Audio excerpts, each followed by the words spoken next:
En esta ocasión daré lectura a unos textos de un libro publicado por el gobierno del estado en 1981 y que reseñan los hechos principales que culminaron en el triunfo de los tabasqueños en las batallas del Jaguactal y de San Juan Bautista. Esto por economía de tiempo, pero sobre todo por la emotividad que le suma a un hecho el relato de sus propios actores. Cito del libro: los sucesos que siguieron inmediatamente a la toma de esta plaza, se refiere a San Juan Bautista, por el aventurero Eduardo G. Arévalo, están ligeramente reseñados en los siguientes párrafos que extractamos de la carta histórica del señor Pérez Andrade. Invadida la República por las tropas de la Triple Alianza, se presentó frente a San Juan Bautista el 18 de junio de 1863 un aventurero español nombrado Eduardo Arévalo, en un vapor con 80 hombres reclutados de la isla del Carmen del estado de Campeche. Y después de una aparente resistencia de parte de los nacionales que tenía bajo sus órdenes el gobernador don Victorio Dueñas, ocupó la capital del estado. Dueñas se retiró a los pueblos de Ataza y Tamulté y después a la Chontalpa, de donde volvió con más de 1,100 hombres a más de otras fuerzas. Dueñas opta por disolver estas fuerzas sin atacar al invasor. Como comentario personal, esta es la razón de que don Arcadio Centella, en su libro titulado De lo que me acuerdo, trate de cobarde y traidor a Dueñas. Creo importante mencionar aquí que en el prefacio de las obras completas de don Manuel Sánchez Mármol, editado por la UJAT, don Manuel Sol nos dice: en 1867 apareció la reseña oficial de los sucesos del estado de Tabasco en los órdenes militar y político durante la guerra con la intervención extranjera, dirigida al Supremo Gobierno de la República por el C. Coronel Gregorio Méndez. El documento, en el que se narraba con todo detalle la resistencia y la lucha contra las autoridades imperiales en Tabasco, fue escrito por don Manuel Sánchez Mármol. Si en esta reseña no aparece su nombre, se debe a que no quiso que su nombre figurara en los hechos heroicos de la defensa de Tabasco frente a la invasión francesa. Testimonio del propio Gregorio Méndez. De aquí en adelante cito textual el mencionado informe del coronel Gregorio Méndez y que aparece en el mismo libro mencionado. Este ya es el informe de don Gregorio Méndez. Dos poblaciones de la Chontalpa, Cárdenas y Comalcalco, levantaron la voz de insurrección.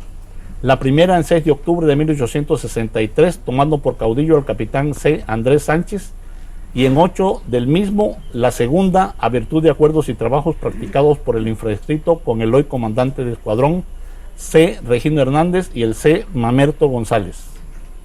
Marché para la villa de Jalpa el mismo 8 de octubre con el ánimo de apoderarme de 40 fusiles que existían allí en depósito, lo cual logré satisfactoriamente, en tanto que los guardias nacionales de Comalcalco, encabezados por el referido comandante Hernández y el capitán Bernabé Fuentes, asaltaban el cuartel de los intervencionistas de dicha villa, en cuya empresa obtuvieron el éxito más feliz.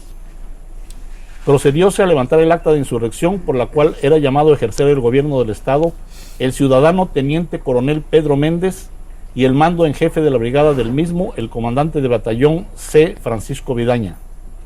Como no fuera posible el ingreso de las personas designadas a Comalcalco, acordaron investirme del mando en jefe de la brigada, cuyo acuerdo se hizo saber a las tropas por orden general del 10 al 11 del citado mes. Cuando por la premura del tiempo y sobre todo por la falta absoluta de elementos de guerra aún nada había podido organizar el que esto suscribe, a las 5 de la tarde de ese mismo día 10 esparcióse la súbita voz de alarma.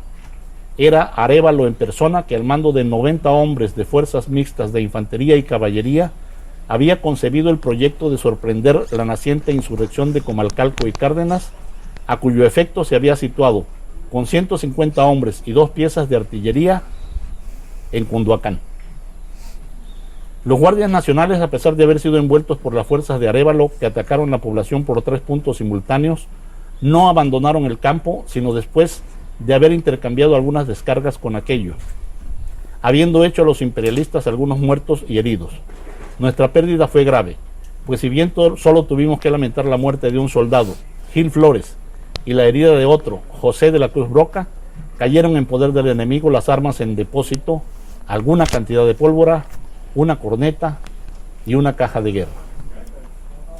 En la madrugada del 12 al 13, emprendí la marcha con el fin de incorporar mi fuerza a la del C. Andrés Sánchez. Al verificar el 13 en nuestra reunión, el patriota Sánchez secundó el acuerdo de Comalcalco, dándome a reconocer a sus soldados como jefe superior. Procuré desorientar al enemigo enviando correos y agentes secretos que nos hacían aparecer a un mismo tiempo en diferentes puntos. El 16 entramos en Cárdenas para reclutar voluntarios de esa villa, como de Comalcalco, Huimanguillo, Paraíso y la capital del estado. Cuando contaba yo con unos 200 hombres de infantería y un piquete de caballería de 30 dragones, dispuse a adelantar mis posiciones dirigiéndome a la villa de Comalcalco el 22. Los días 25, 26, 27 y 28 aprovecháronse en la disciplinación más indispensable de las tropas, cuyo número ascendía ya a 350 hombres. Don Gregorio Méndez hace mención especial del humilde campesino C. Gregorio Sánchez. Este es un comentario mío, quien puso a su disposición a un hijo suyo como soldado y 100 pesos en efectivo, cantidad muy grande en aquellos tiempos, sobre todo proviniendo de un humilde campesino, auténtico patriota del pueblo bueno y sabio de Tabasco. Continúo. Ese mismo día 28 emprendimos la marcha a las 3 de la tarde con dirección a Cunduacán. La ocupación de Cunduacán era ya de por sí un acto de hostilidad flagrante al enemigo. Esa importante villa, llave del extenso distrito de la Chontalpa, le privaba de los recursos que podría allí obtener. Además, habiendo sido la expresada población del teatro donde Arévalo fuera acogido con benevolencia por algunos mexicanos desnaturalizados, para nuestra vergüenza, y de donde por la fuerza, es verdad, había sacado un número considerable de buenos soldados, importaba el desprecio más completo al poder intervencionista. Al día siguiente, o sea, el 29 de octubre, a las 12 del día, ocupé Cunduacán. Hasta ahí la primera parte de la reseña. La segunda va a ser ya la batalla. Muy buenas tardes a todos los presentes. Es para mí un honor platicar aquí con los amigos de una fecha histórica muy importante en la historia de Cunduacán y de Tabasco. Vamos primero a ver cuáles son los factores, podríamos decir, que hicieron de que se realizara esta defensa por la soberanía y la libertad inicialmente en el país. De esos 4 factores más importantes podríamos mencionar de que existía la suspensión del pago de la deuda externa de algunas naciones como es España, como es Francia e Inglaterra. Otro hecho, España sentía que había sido también agraviada porque se le había inicialmente expulsado a uno de sus ministros, Pacheco, así como a un nuncio papal. El hecho es por la intervención que ellos tenían en la política interna del país. En un tercer factor podríamos mencionar también la guerra civil de los Estados Unidos en Norteamérica. Eso también iba a influir para que estas naciones invadieran nuestro país en el estado de Veracruz con sus tropas y embarcaciones. En una cuarta podríamos citar también de la ambición de expandir más su territorio Napoleón III, así como también detener el avance de los Estados Unidos de Norteamérica. Pero este hecho no habría de quedarse así. Benito Juárez alzó la voz y sería también el que defendería la soberanía e independencia de nuestro país. De esta forma se fue organizando. Pero de esta manera también en el estado de Veracruz, España, Inglaterra y Francia envían a sus tropas. Por lo cual llegan a firmar aquel famoso Tratado de la Soledad. Dentro de sus cláusulas mencionaban que se iba a respetar la soberanía de nuestro país, cosa que después Napoleón III no lo hizo y envió las tropas al estado de Veracruz, por lo que también don Benito Juárez pues no se quedó con las manos cruzadas. Él también se organizó para hacer la defensa por la independencia de nuestro país. En este caso, pues viene Lorenzés con la encomienda de tratar de imponer un imperio en nuestro país, cosa de que en la defensa al frente del ejército militar de México, don Ignacio Zaragoza hace la defensa en los cerros de Loreto y Guadalupe, en el estado de Puebla, citando la fecha el 5 de mayo de 1862. ¿Qué ocurrió en esa fecha? Inclusive lo cita el libro de Bernardo del Águila Figueroa, así como también Humberto Ortiz, cuando menciona aquella frase célebre que dice que pues los soldados franceses lucharon con bizarría, así como dice con torpeza su general militar, y cita: las armas nacionales se han cubierto de gloria. Esto para citar algo de lo que ocurrió, que influyó también en lo que fue la defensa en varios estados de la República. Por ejemplo, en Oaxaca cito a Porfirio Díaz, a Martínez en Veracruz, y aquí en Tabasco a don Gregorio Méndez Magaña. De su infancia mencionaré que él nació a una cuadra del templo de San Francisco de Asís en un 27 de marzo de 1836, y a las 2 semanas en este templo fue bautizado. Menciona de una manera muy dinámica Humberto Ortiz, que dice que era un templo de 3 naves, a como lo conocimos. Con ya son 3 templos. El primer y segundo templo de esa característica fue. Ya le citaban por su arquitectura y por sus altares, por sus alhajas de plata y de oro, que era de las mejores en esa época, y la citaban como la catedral de la Chontalpa. Pues ahí acudió después de una misa de 6 de la mañana. Dice que en un domingo su familia, su padre, don Quirino Méndez, doña Petrona Magaña, su padre llevaba de la mano a Pedro Méndez, que en esa época él contaba con 5 años. Las personas de la época ya se hacía la diferencia también en cuanto a lo social. Había pues la clase más alta, que dice que las mujeres vestían con su corsé, con su blusa de ballena, con su falda de miriñaque, que casi le cubrían los pies, y que en un gesto para que le vieran el calzado se lo levantaban con la mano izquierda, y que con la derecha se abanicaban, describiendo un compás. Ahora sí que vestían de una forma elegante. Menciona ahí que al estilo Carlos V. Entonces la gente humilde, la gente del pueblo, dice que inclusive los niños semidesnudos, las mujeres solo con su falda tipo chontal, y menciona que descubierto sus bustos.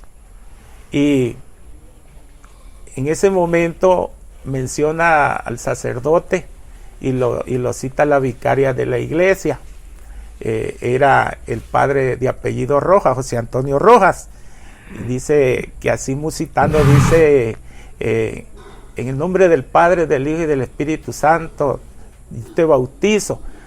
Cosa de que dice que al echarle el agua fría, el niño pegó un grito. Tal vez, ¿verdad?, el agua adormitado lo despertó. Y menciona que de allí Gregorio Méndez nació en lo que hoy es el museo, en la calle que lleva el mismo nombre, esquina con José María Morelos y Pavón, de Jalpa de Méndez. Posteriormente, ellos quedaron huérfanos de padre y madre. Se trasladaron con su hermano a lo que hoy es Comalcalco. Allí él, con sus propios recursos, fundó una escuela nocturna, de la cual era el encargado un señor de nombre Joaquín Jara, y también fundó una escuela de música. Luego, durante la intervención francesa, gobernaba el estado en esa época. Se menciona el nombre de don Victorino Dueñas. Llega pues los intervencionistas un mes de junio de 1863. De allí, como escuchamos en el documento, ocurren algunos hechos. Por ejemplo, en Comalcalco, después de ser aprendido, Andrés Sánchez Magallanes ya le seguían muy de cerca los pasos a don Gregorio Méndez. ¿Por qué? Porque según cita Sánchez Mármol, al ver el desfile de las brigadas que le llamaron de los republicanos, menciona con estas palabras de que era como un museo de arqueología. Me imagino por la forma precaria, no eran los mejores armados, los mejores eran los francotiradores franceses, que era el mejor del mundo, se citaba, ¿verdad?, de la época. Entonces, dice que don Luis Gil Pérez, como ya lo seguía muy de cerca don Gregorio Méndez, pues abren fuego, él lo esconde en su casa, pero algo muy triste y lamentable, ahí perdió la vida Luis Gil Pérez, cosa de que el enemigo, pensando que era Méndez, lo tomaron, lo amarraron y lo colgaron en la plaza, tal vez, ¿verdad?, para que desistiera, cosa que no ocurre. De allí se cita también de que en la finca llamada La Trinidad, un mozo llamado Abraham de la Cruz agarró y descubrió a los francotiradores. Dice que él galopó hasta lo que hoy es el municipio de Cunduacán para dar informe y alertarlo de que ahí estaba la presencia del enemigo. Entonces, Méndez comienza a organizar ya las fuerzas en el 28, 29 y 30 de octubre. Y en la madrugada del 1 de noviembre, pues ordena, ¿verdad?, bajo una estrategia de guerrillas, se organizaron para hacerle frente a los francotiradores. Entonces, menciona también ahí de que Jacinto López, cuando inicia la batalla, se lanza contra el enemigo y es destrozado por una bala de cañón, pero salva muchas vidas de los republicanos al frente de Gregorio Méndez y también Pedro Méndez. Posteriormente, cuando ya escaseaba el parque, sorpresivamente Reyes Hernández le roba el parque a los enemigos y de esa forma todavía logran ellos abrir fuego y defender por 90 minutos. Dice allí también, cita la historia de que recuperaron ese cañón que destrozó la vida de Jacinto López. Luego, Viviano García, aprovechando ese momento, provoca una estampida de reses. ellos huyen despavoridos, menciona esa palabra, hasta lo que no era Villahermosa, sino San Juan Bautista, lo que hoy conocemos como la capital. Entonces, de esa manera menciona de que Gregorio Méndez y los valientes aquí en el Jahuactal, lo que hoy es el poblado Gregorio Méndez, recuperaron cañones, recuperaron lanzas, espadas y parques, fusiles. Entonces, también menciona de que encalló una embarcación en la barra de Sánchez Magallanes, que pertenece al municipio de Cárdenas, y allí también recuperaron 2 cañones. Bueno, hasta aquí continuamos. Muy interesante, la verdad. Yo quiero platicar acerca de una heroína cunduacanense llamada Fidencia Fernández Berú Sastre. Talina Fernández, la dama del buen decir, platicó que era su tatarabuela y platicó muchos datos. ¿Por qué viene a colación ella? Pues está dentro de nuestros hombres ilustres su retrato, y pasó a la historia porque deslumbró al, dijéramos, González Arévalo, al asaltante que se autonombró gobernador de Tabasco. Entonces aquí anoté algunas cosas interesantes. Cómo fue que se prendó de ella. El 3 de agosto de 1863, Eduardo González Arévalo, que se había posesionado de Tabasco con sus fuerzas intervencionistas, tuvo oportunidad de conocer a la hermosa Fidencia. Sorprendido por la espléndida belleza de 18 floridos años, decidió que antes de un mes tomaría por esposa a tan guapa mujer. O sea, ni siquiera con su consentimiento, ¿no? Sino me gusta y la tomo porque él era el gobernador. Entonces, estaba tan seguro de que iba a ser su esposa que encargó en Estados Unidos una elegante vajilla y licores finos que tenían el nombre de Fidencia y de él. ¿Qué pasa? Que esta joven valerosa no lo aceptó, lo rechazó, pero tenían miedo su familia a que los mataran o algo, porque él ejercía el poder aquí en Tabasco. Entonces escapó con su hermano hacia Cuba. Aquí hacen todo el recorrido, por dónde se fue, cómo llegó, hasta que se solucionó el conflicto. Arévalo, después de la batalla, falleció en Mérida después de 4 años de lo que aquí había sucedido. O sea, ni lo iba a gozar tanto porque falleció pronto. Muy bien. Mi tío Alfonso Taracena, cuando venía aquí a Cunduacán, me hizo un recorrido en una ocasión, allí por donde está la tortillería de ¿cómo se llama? Es que no es la única, es la otra tortillería. La Flor del Maíz. La Flor del Maíz, gracias. Allí era el cuartel donde estaba Gregorio Méndez y todos sus... ¿La de don Armando Díaz? Sí, la tortillería de don Armando Díaz, sí, así es.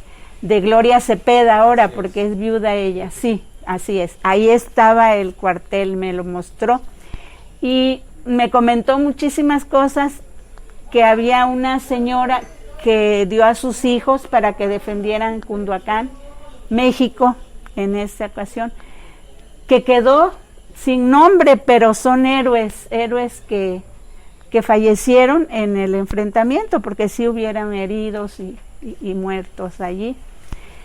Y curiosamente, la inteligencia de nuestros paisanos alborotaron, como dices, gritó, ¿no? Viene un ejército a reforzarnos y abrió las compuertas para que saliera el ganado.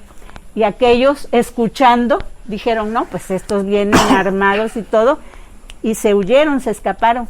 Gracias a eso se ganó la batalla, ¿no? Realmente, porque no había tal armamento, ni había tal frente, sí. No había refuerzos de nada. Fue algo heroico de ellos. Viviano García se llamaba, ¿sí? Ese héroe anónimo. Bien, aquí en Cunduacán tenemos avenidas con nombres de ellos, y a mucha honra en nuestro vecino municipio de Jalpa hay un museo del general que ha causado controversias, no el museo, sino una estatua del caballito que había en 27 de febrero, porque tenía a un francés ahí y el caballo encima. No, eso fue una polémica en mis tiempos de juventud, que creo la quitaron de ahí y la colocaron en otra parte.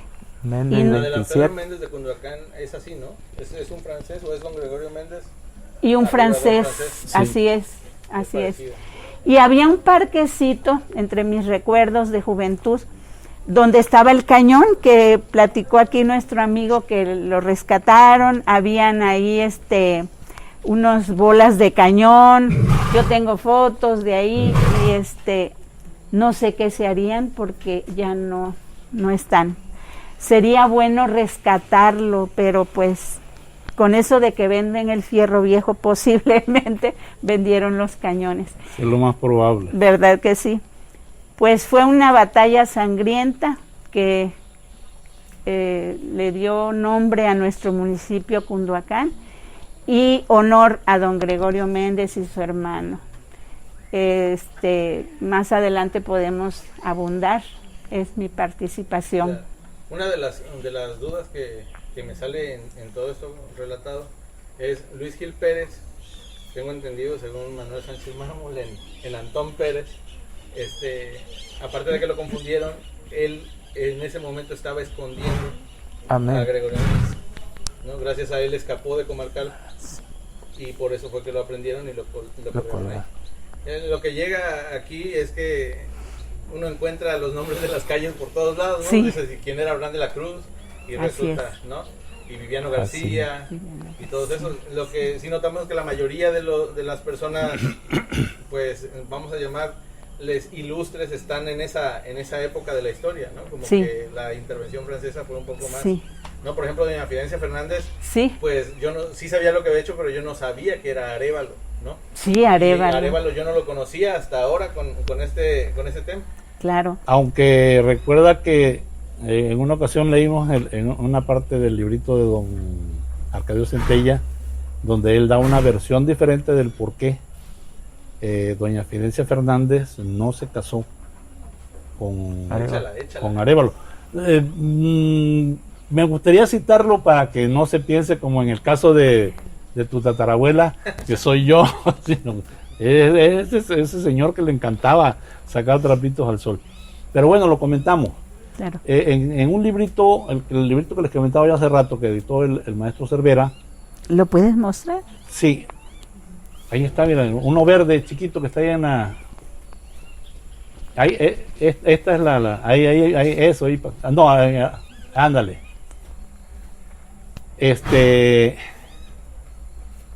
Don Arcadio Centella hace una narración. Yo siempre había tenido la inquietud de el por qué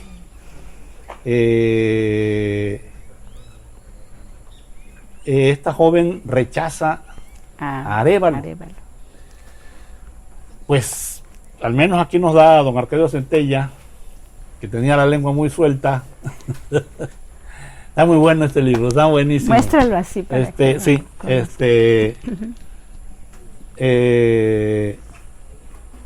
nos da una versión diferente, decía yo. Según él, doña Fidencia sí aceptaba a Arévalo, El que no la aceptaba era su padre. Ah, Y entonces le ordena a su hermano que que la lleve, la saque la de saque Tabasco. del país. Del país. Fueron a Guatemala y de Guatemala a Cuba, si no me Sí, equivoco. Sí, sí. Pues son las versiones que se han encontrado de este tipo de cosas, aunque pues incluso también ahorita que yo haga lectura de la segunda parte de la reseña esta, hay algo que me llama la atención acerca de don Viviano García. No lo menciona don Gregorio Méndez como tal. Que yo recuerdo que mi abuelo me platicaba una anécdota, Sí, sí. que don Viviano García había arriado un grupo de reses que estaban por ahí cerca, con al grito de adentro la caballería de Oaxaca, y que eso fue lo que ganó la batalla. Así es. Don Gregorio nos dice otra cosa en su informe, y me gustaría posteriormente leerlo.